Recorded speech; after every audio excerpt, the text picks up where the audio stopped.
अल्लाह सुब्हानहु व तआला कुरान मुक़द्दस में मोमिनों से इरशाद फरमाता है, या अय्युहल्लज़ीना आमनू इज़ा नूदिया लिस्सलाति मिन यौमिल जुमुअति फसअू इला ज़िक्रिल्लाहि व ज़रुल बैअ ज़ालिकुम खैरुल लकुम इन कुंतुम तअलमून।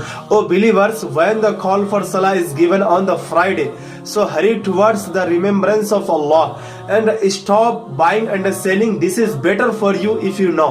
यानी अल्लाह तबारक व तआला कुरान मुक़द्दस में इरशाद फरमाता है कि ऐ ईमान वालों, जब नमाज की अजान हो जाए जुमा के दिन तो अल्लाह के जिक्र की तरफ दौड़ो और कारोबार को छोड़ दो, खरीदो फरोख्त छोड़ दो, ये तुम्हारे लिए बेहतर है अगर तुम जानो।